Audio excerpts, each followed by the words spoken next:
En fait, j'ai capté. Certaines personnes, en fait, ils pensent que Salah, c'est Messi Prime, c'est Neymar. Les journalistes ont posé la question à João Neves, comment on défend sur Mohamed Salah. Il a répondu en gardant la possession tout simplement le plus longtemps possible. Grosso modo, faut pas que Liverpool touche le ballon parce que s'il touche le ballon, Salah, il va nous punir. Les gars, ne vous laissez pas impressionner.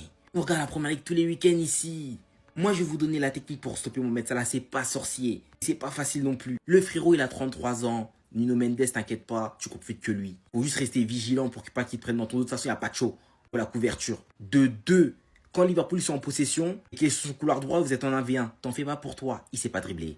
C'est pas Neymar, c'est pas Messi, il sait pas dribbler. Il a que des comptes favorables à la limite. Juste tu mets plus de dalle que lui, tu vas avoir les comptes favorables à ton avantage. Et si tu veux pas qu'il marque, c'est simple. Ne le laisse pas rentrer dans l'axe sur son pied gauche. Débrouillez-vous pour l'empêcher de faire ça. Empêchez-le de faire des décales pour enrouler parce qu'il peut punir. Mais par contre, là où il peut se montrer aussi dangereux, si vous l'empêchez de rentrer sur son pied gauche, il va tenter de faire des extérieurs du pied pour faire des centres. Pour ça, il va falloir stopper Cody Gakpo au deuxième poteau, bien Luis Diaz. Je vous fais confiance, c'est parisien. Ne vous laissez pas impressionner, hein. Même s'il a marqué 23 buts, il a fait 17 passes décisives en 32 matchs. Ne vous laissez pas.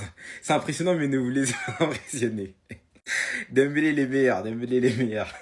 Allez, c'est qui lui? C'est Mohamed Salah, les gars, wesh. C'est Mohamed Salam alaikum. Je sais pas, Mohamed Salah, je sais pas c'est qui lui, mais. Ne stressez pas, s'il vous plaît, ne stressez pas. Gagnez pour moi. Nuno Mendes. Écoute-moi, Nuno Mendes. Nuno Mendes, demain, si ça commence à devenir trop dur pour toi, si tu te mets trop la pression, tu commences à te faire dribbler par Mohamed Salah, alors que c'est même pas un grand dribbleur, opte pour cette option-là.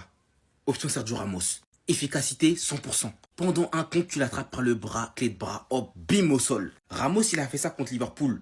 En 2018, le Real, ils ont gagné la Ligue des Champions. Si toi, tu fais ça demain à Mohamed Salah, si tu es en difficulté, le PSG pourra gagner la Ligue des Champions. Du coup, prends ton carnet Nuno, hein. Commence à noter. Commence à prendre des photos. Parce que c'est vrai que Salah, il est fort, oui. Mais ne soyez pas complexés. Il n'est pas aussi fort que vous le pensez. Ne pensez pas qu'il va venir prendre le ballon, il va amener 8 joueurs, il va frapper de loin, il va faire des retournées, il va faire des passes du milieu de terrain, il va arriver jusqu'à... Non, les gars. Il a 33 ans, ne l'oubliez jamais ça. Il n'a plus les jambes d'avant. Juste, faites des prises à deux. Faites des prises à deux, un qui l'empêche de rentrer dans l'axe quand ils sont en possession, et l'autre qui l'empêche de faire ses passes extérieures du pied pour faire des centres. C'est tout. C'est tout. Faites ça, c'est maîtrisé, c'est bloqué. Écoute les conseils Nuno. Écoute, on regarde la Première Ligue ici, hein. J'ai monté un dossier assez lourd contre Salah pour savoir de quoi je parle. J'ai floqué un maillot de Liverpool Mohamed Salah. Imagine-toi si je te donne des conseils là, c'est pas du pipeau. Je sais que tu vas gérer Nuno, on s'attrape. Par contre, la règle d'or, ne concédez pas de penalty. Ne concédez pas de penalty, sinon il va gratter sa stat. Voilà. Salut frère, c'est le 11 combiné du PSG de Liverpool et je suis clairement pas corda partout. On voit ça ensemble mes duos dans cette vidéo. Bon, dans les cages, Alisson Baker, les gars, ce qui a vraiment débat. Donnarumma revient bien, mais Alisson c'est quand même globalement au-dessus. Pour moi, je garde Alisson pour l'expérience en plus de ça. Une charnière Van Dijk Marquinhos. Clairement, c'était la meilleure charnière possible. Pacho est très fort, mais Van Dijk dur à bouger cette saison, il est vraiment en pétardo. À gauche, Nuno Mendes, clairement. Certains diront que Robertson c'est meilleur, pour moi Nuno c'est meilleur. À droite, Hakimi, aucun débat, il fait les fesses à Arnold. Et là, déjà au mitard, il y a des choses à dire. Vitinha, McAllister et Fabian Ruiz. Déjà, Gravenberch doit être présent. Gravenberch il est forcément présent, les gars. Vu sa saison, il est forcément présent. Et Neves passe devant Ruiz. Moi, sincèrement, même si McAllister il fait une très bonne saison, j'aurais mis Vici, j'aurais mis Neves et j'aurais mis Gravenberch. Bon, peut-être McAllister à la place de Neves, débattable, mais pas Fabian Ruiz en tous les cas. À droite, Mo Salah, aucun débat, clairement aucun débat. En pointe, Dembélé, encore une fois, aucun débat. À gauche, Luis Diaz. Alors, Luis Diaz, on t'aime beaucoup, t'es très fort. Mais pour moi, cette saison, Barcola, c'est au-dessus.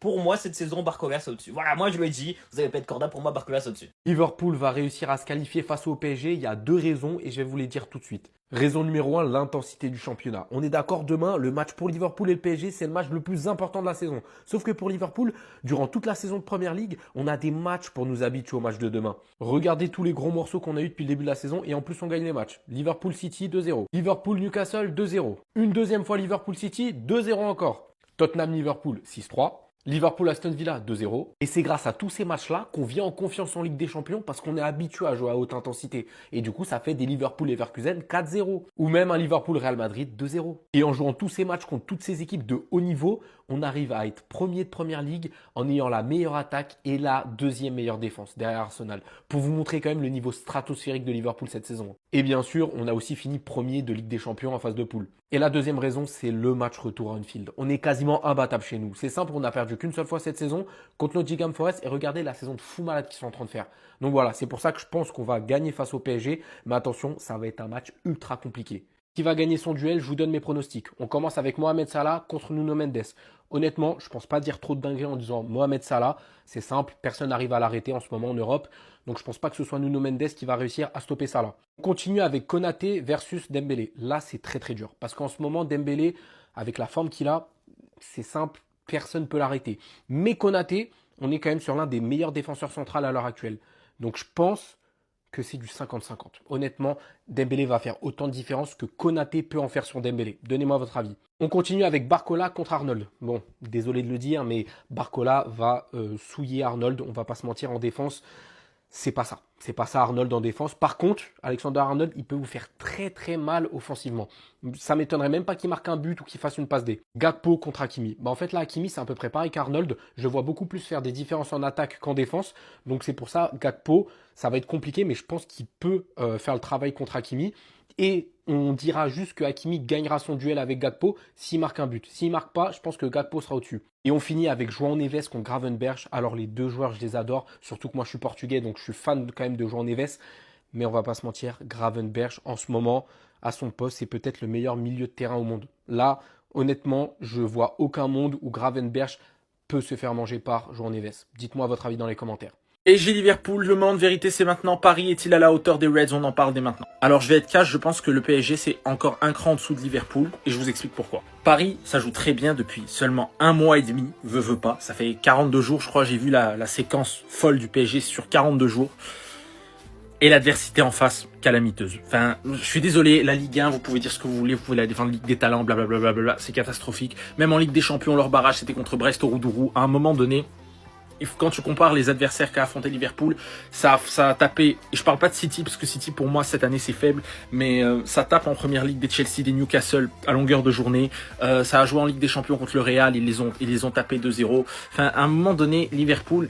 Voilà, c'est confirmé, tu le vois, Liverpool, ils ont affronté des gros matchs en première ligue, ils ont eu des gros matchs, des gros adversaires, et ils s'en sont toujours bien sortis, avec un collectif bien huilé, même si, moi, de ce que je vois, je préfère le style de jeu du Paris Saint-Germain, surtout depuis un mois et demi, je préfère ce que propose le Paris Saint-Germain, cependant, étant donné l'adversité en face, je suis obligé de nuancer ce que je vois, et donc demain, ce soir, c'est le test, et on verra ce que ça donne. Si Paris bat Liverpool ce soir, mon discours changera complètement, je vous le dis ici. L'autre chose aussi pour laquelle je suis très inquiet pour le Paris Saint-Germain, c'est ce joueur différentiel que le PSG n'a pas. Le PSG a une addition de bons joueurs, mais elle n'a pas un ou deux joueurs. Et je parle pas d'un joueur même comme Kylian Mbappé. Je parle juste d'un Mohamed Salah, parce que Kylian Mbappé globalement est un meilleur footballeur que Mohamed Salah, même si Mohamed Salah cette année vit la saison de sa vie. Un joueur comme Mohamed Salah, il sort d'un match bourbier. Le Real a ce type de joueur. Rodrigo, Vinicius, Mbappé. Le Barça a ce genre de joueur. Lamine Yamal, Lewandowski, Rafinha, Pedri, Dani Olmo. En tout cas, le Bayern a ce genre de joueur. Kane, Musiala. Le PSG n'a pas un joueur de ce standing-là. Et me parlez pas de Dembélé, ça fait un mois qu'il est bon, d'accord? Ça fait un mois qu'il met la balle au fond des filets, sinon Dembélé d'habitude il tue des pigeons à chaque fois qu'il tire. Je pense que le PSG a les moyens, a les armes pour gagner la bataille du milieu de terrain, et ça va être pour moi l'une des clés de ce match. Si Paris arrive à gagner la bataille du milieu de terrain, ils pourront faire mal à Liverpool, si bien sûr ils sont efficaces, parce que pour moi Liverpool, je les trouve trop cliniques. S'ils ont un contre, ils vont la mettre au fond, donc va falloir être vraiment efficace pour les Parisiens ce soir. En tout cas, si je dois donner mon pronostic, je vois un match nul 2-2 ce soir au Parc des Princes, et une qualif de Liverpool plutôt tranquille du côté d'Anfield, avec au moins 2 buts d'écart au match retour. Voilà, je m'avance très vite, mais on verra ce soir. En tout cas, il y aura un débrief. Visca Barça Catalunya, sempre. Les Parisiens, on m'a invité pour le match face à Liverpool au Parc des Princes. J'y serai donc. J'étais très déçu de l'ambiance face à Girona en début de saison. J'espère que là, on m'a promis un grand spectacle au parc. J'espère que je vais me régaler. PSG Liverpool, on l'a tous vu, cette masterclass du Paris Saint-Germain hier contre Lille. On a également vu la masterclass contre Newcastle de la part de Liverpool. Donc vous l'aurez compris, c'est un match explosif qui approche. Très honnêtement, j'ai pas de pronostic à vous donner pour ce match aller parce que honnêtement, Paris fait plaisir, Paris sait faire peur. Liverpool aussi, sur ces derniers matchs, ils n'ont pas été énormément inquiétés. Donc ça rend un match complètement indécis, complètement improbable. Tu sais pas vraiment ce que ça peut donner. Il y a quand même un petit léger avantage à Liverpool par rapport à l'expérience. Ils connaissent cette compétition. Ils ont l'habitude d'affronter des gros toute l'année en PL. Et surtout, c'est les premiers du championnat, premiers Ligue des Champions. Donc, on doit avoir un respect par rapport à ça. Côté parisien, ce qui peut être très dangereux, c'est que cette équipe-là n'a pas de pression. Cette équipe va venir sans complexe. En plus de ça, ils sont en grande forme actuellement. Donc, ils peuvent te sortir un gros match. Maintenant, il y a l'interrogation du PSG dans les grands matchs, ça donne quoi? Parce que je suis désolé, le match contre City, oui, c'est le début de quelque chose, mais c'est toujours pas un match référence. Parce que ce City-là, franchement, c'est pas du tout un moyen de te rassurer. pour des futures échéances. Il faut bien reconnaître que quelque chose a changé au sein de cette équipe-là et j'ai hâte de voir ce qu'ils vont proposer mercredi. N'hésitez pas à mettre vos pronostics en commentaire, ça m'intéresse parce que je sais que dans ce match-là, il va y avoir énormément de surprises. Je vois partout que c'est le meilleur PSG que vous avez jamais vu. Attention les gars, écoutez-moi bien. Je suis pas en train de dire qu'ils sont nuls. Ils sont très très forts. Mais comment vous pouvez vous permettre de dire ça alors qu'on n'a même pas passé les huitièmes de Ligue des Champions? En fait, j'ai remarqué aujourd'hui, les gens, ils arrivent pas à avoir un avis à eux-mêmes. Ils regardent ce qui se dit sur Twitter et ils disent la même chose. Ils ont sûrement dû voir un influenceur qui a dit c'est le meilleur PSG que j'ai jamais vu, meilleur que celui de Laurent Blanc. Ils ont tous vu ça. Ils disent la même chose maintenant et c'est devenu un effet de mode. Parce que si demain ils sont éliminés par Liverpool, ce serait une saison banale au final. Si tu me fais du beau jeu mais qu'on gagne rien, j'en ai pas besoin. Rendez-moi Tourelle et sa finale. Si une équipe joue bien mais ne gagne pas, elle sera effacée de l'histoire. Actuellement, on peut en discuter entre nous, on peut en débattre, oui c'est fort, etc. Il y a du beau jeu. Mais dans 20 ans, personne se souviendra de cette équipe s'ils gagnent pas. Attendez au moins le match contre Liverpool, le vrai test. Et là, on pourra dire que c'est la meilleure équipe qu'on a jamais vue. Et franchement, ce que Luis Enrique est en train de faire avec cette équipe, c'est très très fort. Et j'ai aucun doute que l'année prochaine, ça va aller loin. Cette année, je sais pas, parce que pour moi, Liverpool, c'est vraiment la meilleure équipe du monde. Alors oui, il y a des personnes qui disent que Liverpool va se qualifier face au PSG, ce qui est possible. Parce qu'en soi, je pense que sur la double confrontation, Liverpool est quand même un minimum favori. Pas de beaucoup, hein. Je pense que Liverpool est quand même favori. Après, quand j'entends des personnes dire que Liverpool va se qualifier assurément, que Liverpool va se qualifier tranquille, non. Et je peux vous dire que Liverpool, ils peuvent avoir peur. Et je pense que malgré tout, ils ont un peu peur. Parce que quand l'équipe d'en face, elle est sur une série comme ça, sur les derniers matchs, là, elle vient de mettre 4 buts au LOS. Elle a mis 7 buts en Coupe de France. Elle a mis 3 buts à Lyon. Et elle a mis 7 buts face à Brest. Je pense que tu peux un peu avoir peur. Ou en tout cas te méfier. 21 buts sur 4 matchs, c'est quelque chose quand même. Et quand tu vois comment joue le PSG, je pense qu'on est sur l'équipe la plus séduisante avec le FC Barcelone en Europe. Enfin, en tout cas, on va assister au match de l'année. J'espère qu'on ne sera pas déçus. J'espère voir vraiment un bon match à l'aller, un bon match au retour. Mais vraiment, il y a tous les ingrédients pour qu'on assiste à 2 matchs de folie. Et c'est tout ce qu'on veut.